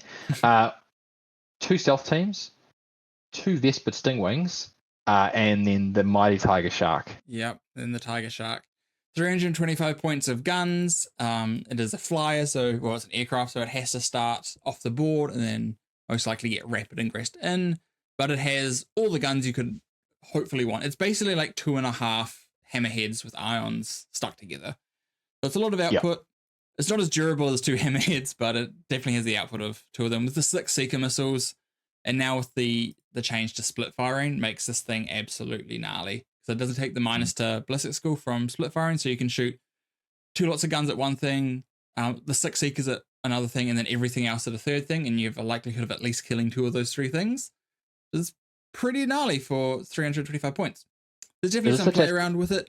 It's still a flyer, so you can move block it and make it fly off the board. So you're probably only getting 1 to 2 activations with it, but it is still like it's a good piece. It's pretty interesting. Orcs CAD is probably the more technical way to play it. Whereas because in Auxiliary Cadre you get plus AP if there's auxiliary units, so like your Kroot and your Vespids within 12 inches in line of sight of your enemy. You get everything that shoots that unit gets plus 1 AP, which is a good ability, but it means you have to really plan out your turns in the movement phase, right? Because like your Tiger Shark is going to be telegraphed where it's going to be rapid ingressing, where it's going to be moving to. So then you also then are kind of telegraphing where all your auxiliary cadre units are going to be going, right? So it's like it's a lot of like movement tricks. It has some really cool abilities. One of the strats is the Renegade Raiders, opportunistic raiders. So at the end of the fight phase, you can fall back, which is pretty cool. So like it's quite hard to tag like the ghost kills and stuff like that. They can already fall back and shoot, but it means that they can really gain some movement. You can also use it with like Vespids, so they can move 12 inches, charge, and then let's say they charge like a rhino that kills one of them, then the 4 guys left fall back at the end of the movement phase and then flip your home and stuff like that. So there's some really cool tricks you can do with it. But a lot of it is telegraphed if you understand what auxiliary cadre do. So kind of like making sure that you're keeping it up with all the tricks that you can do is actually quite a lot of work for this kind of style list. Yep. No, it's the coolest. And it's got Tiger Sharks. It's really won my heart over. Yeah, it's got style points. It's got style points for sure. Oh, I don't even think a Tiger Shark is style points anymore. It's just good points. I think they are quite good. We'll see how he does on the weekend. Again, like it's like I would say auxiliary cadre is a very good blunting army, but then adding the Tiger Shark makes it more of a hunter than because like the 300 points you'd usually have in like a couple of Riptides is now on a Tiger Shark, so it kind of changes the dynamic of the list quite a bit, which is interesting. That is something to stand out for me. No Riptides. But I don't know if they get any better in that attachment. I am no Tau expert, so extra AP on the guns is quite nice. Like getting the missiles to AP 2 ignores cover can be pretty nice, but at the same time, the triple ghost kill just to lock down your primary early game can be really important for the Tiger Shark because it's not coming down to a turn 2 or turn 3. You really need to make sure you're not losing the early game too much. So it's kind of like a nice way of looking on that. But that is them. On to the next, we have Northern Leftovers. Who did you or I run through the last list? I think you did. I can power through this one quickly. Go for it. We've got Blood Angels, World Eaters, Imperial Knights, Thousand Suns, Tyranids, Chaos Space Marines, Eldari, and Death Guard. All looking very common here. Doesn't have the double knights, but in terms of everything else, Blood Angels, which I think almost every team has, Death Guard almost every team has. Some combination of your elite infantry lists, so World Eaters and Thousand Suns and Chaos Space Marines here, and then Eldari and Tyranids. Rounding it out, 7 Tyranids, half the teams have taken them. Surprisingly popular. That is very surprising, and a few different, like there's a couple of Vanguard, a couple of Invasion fleets. It's kind of like a good mix of detachments as well, right? It's not like, there's not like an obviously like really powerful list there, which is kind of nice, I guess. Like I think Tyranids are probably like on the lower end of like an 8, but like the fact that they're seeing a lot of play here is still quite nice. Obviously, people are respecting what they can do. Yep. So I think a very strong lineup. The only thing I changed, to your point, is I probably dropped the Tyranids for something else. But I know Jay plays Tyranids, so that's probably again a comfort pick here. Otherwise, you've got maybe the Eldar. Like I'm not high on Eldar right now. I'd probably drop them as well. But otherwise, everything I'm pretty aligned with. It's an absolutely adequate lineup, right? There's nothing inherently wrong with it, but there's like your own personal choices might be different, right?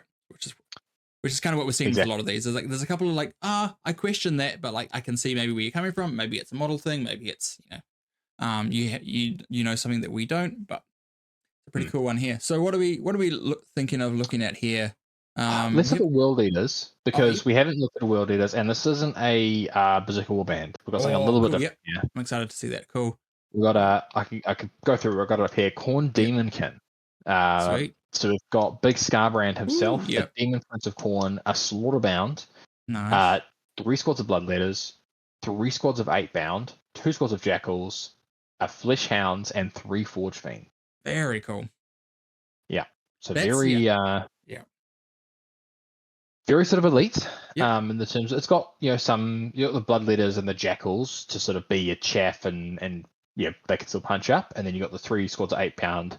And then the 3 Forge Fiends, which I'm really high on Forge Fiends. especially in World Eaters. I don't know if this detachment gives them anything. I don't think the Blood Tithe actually does anything for them.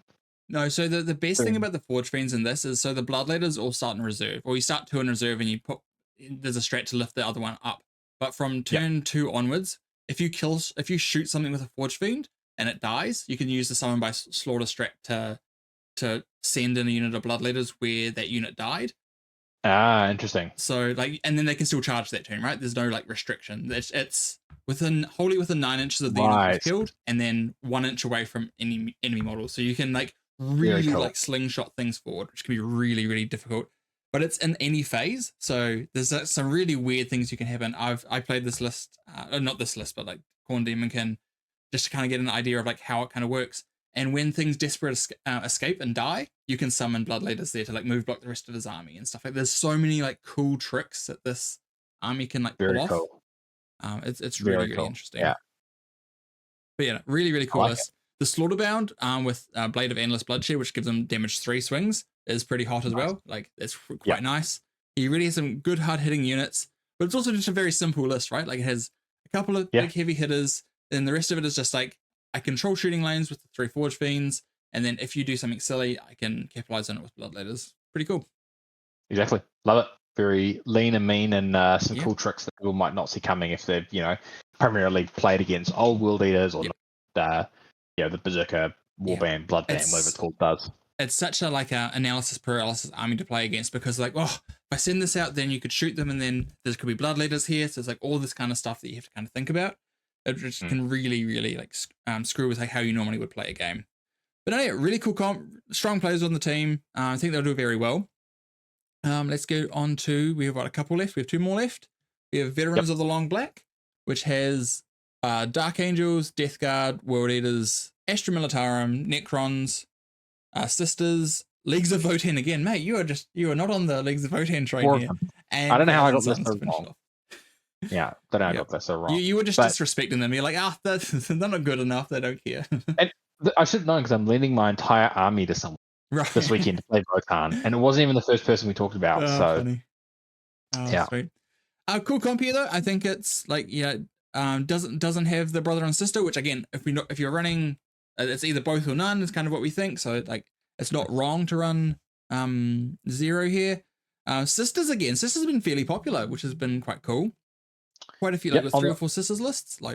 On the rise, I think people using, interestingly, not going towards Champions of Faith. Most people are staying with Hello Martyrs, just going, I've saved points on the Immolator and the Castigators and the Paragon that I was already taking anyway.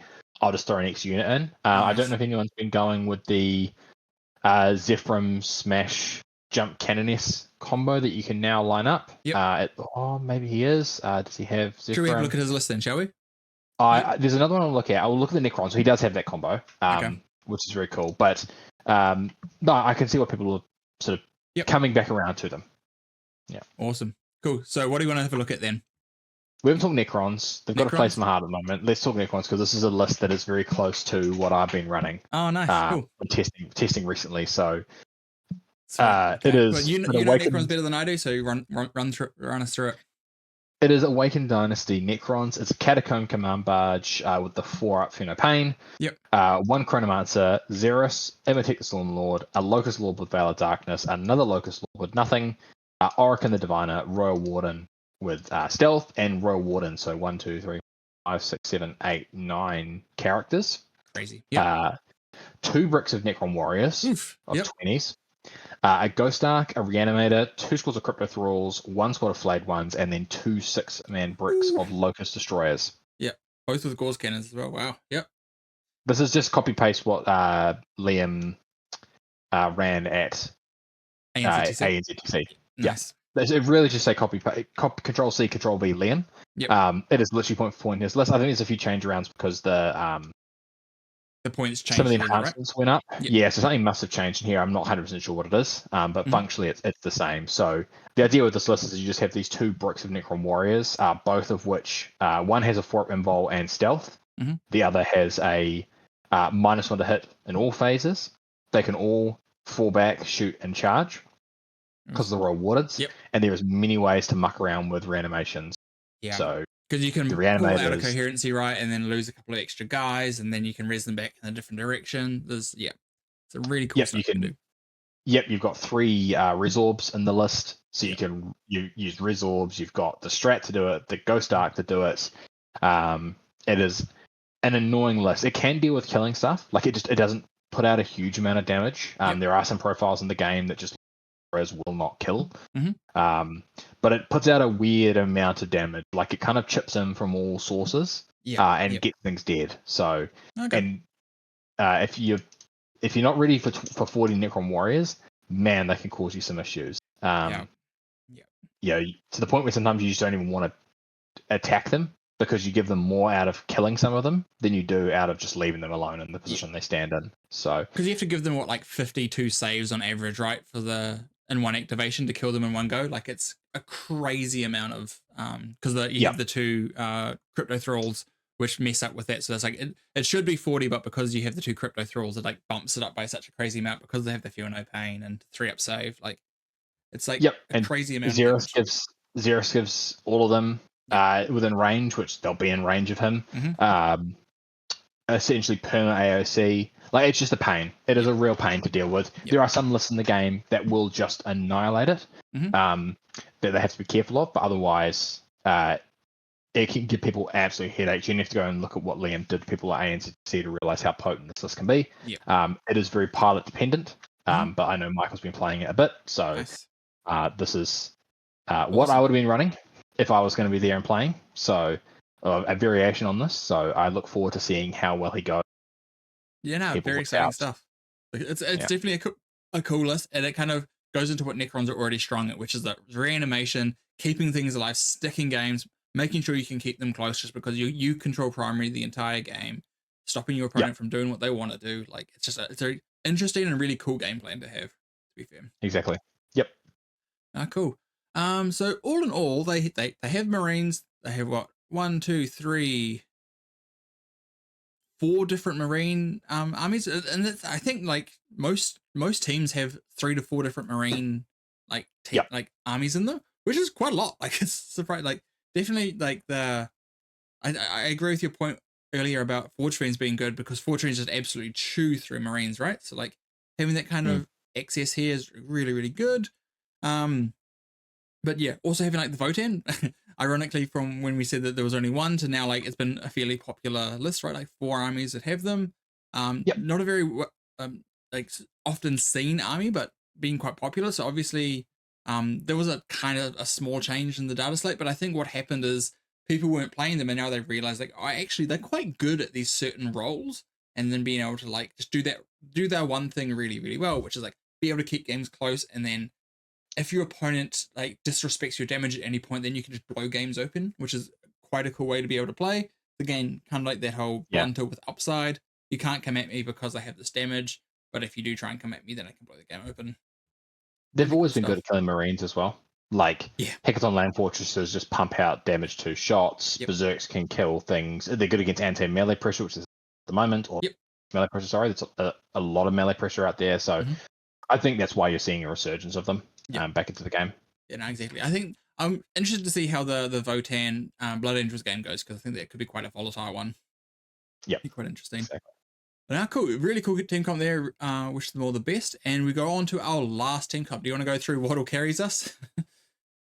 We got some familiar faces: Dark Angels, Tau Empire, Imperial Knights, Empress Children, World Eaters, Tyranids, Necrons, Death Guard. Yep. Pretty standard stuff. Only on the one night, we'll finish off by saying that, but it's otherwise you've got your Marines. They've gone for the Dark Angels variety this time. As a more sort of defensive build, they have gone with the new detachment as well, so it makes sense. Cool. But then your Empress Children, World Eaters, and Death Guard give you that kind of core Marine, aggressive Marine style package that we've seen it so often, right? Like it's definitely like something that a lot of teams have pulled towards. Only seeing the one Imperial Knights, is interesting, but like it's I think they're fine. I definitely think Chaos Knights is better than Imperial Knights on their own, just for pairings. But like if you have a pilot that's better on Imperial Knights, it's still always like as much as pairings can help like decide what armies you're on. If someone is better on a certain faction, it's always better to have them on what they're comfortable with than pulling them off just because like, oh, this is a 5% better win rate. It's like, no. Like, but this person has a 10% better win rate with this faction. Why pull them off to something that he's not comfortable with? Yep, exactly. So no, it's a cool lineup. Yep. Pretty stock standard. Nothing crazy here. Yep. Maybe around this one out, we look at the Empress Children. I think we've talked about Empress Children, and it isn't coterie, so it's something. Oh, and it's the namesake of the team. It's the man who will be carrying them. Yes. Yes. Mr. Waddle himself. The Waddle. Yeah. Love the name. Yeah. Beautiful. So it's Peerless Blades. Do you want to go through it? Yep. Yeah, sure. So Demon Princess Slaanesh with wings. One of them has distortion. I can't remember exactly what that does. But he has 2 more Demon Princes with wings, of course. Even with the point increases, they are still great. Yep. 2 Lord Exaltant, 3 Lord Exaltants with 2 other enhancements.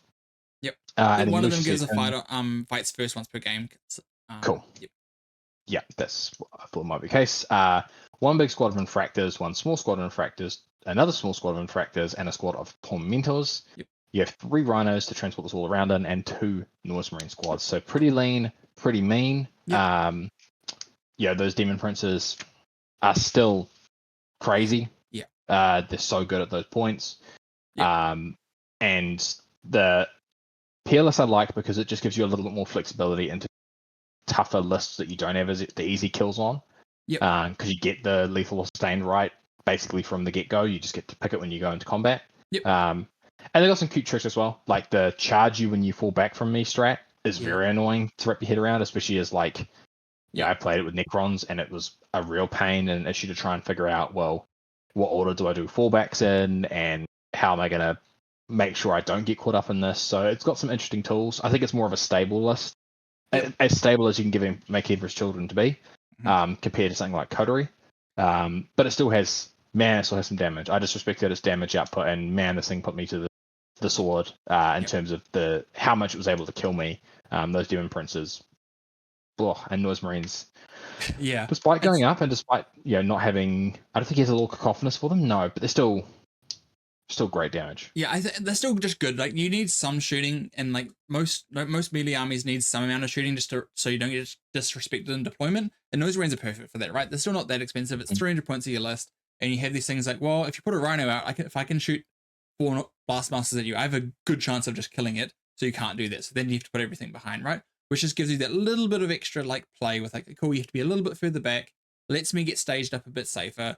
Yeah, really like it. I like the control that it has a bit more on melee as well, so it can go into like the BAs and stuff like that because it has the fights first access. Yeah. The Demon Prince has been -1 damage when Blood Angels is basically all damage too. Is also like quite a nice piece there, right? Like, there's quite a few pieces there that I think is really strong into like quite a bit of the meta. Also like into World Eaters, right? Like it's army of damage too. Exactly, and from memory, they have Fight on Death as well. So.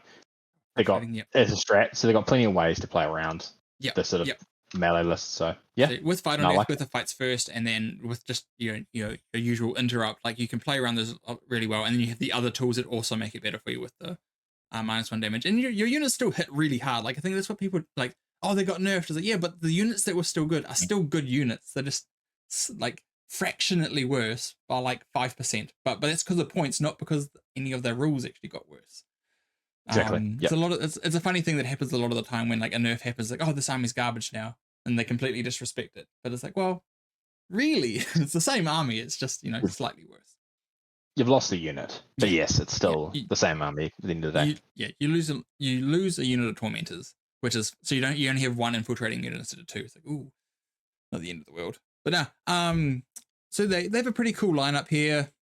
What do we think is? I could quite actually see, say, like a Tau or, actually a Tau, like first defender to get like a table pick. Could like Tau on like a light table could be pretty strong here. Yep.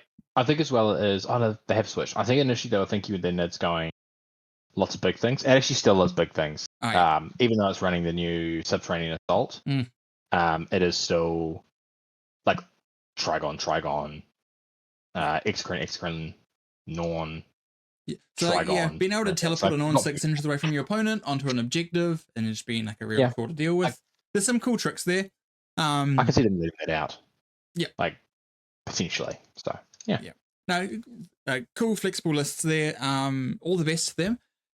And that is all of the teams. Thank you for being with us for the hour and a half that we were. How long was it been? That's all right. Roughly about that, I think.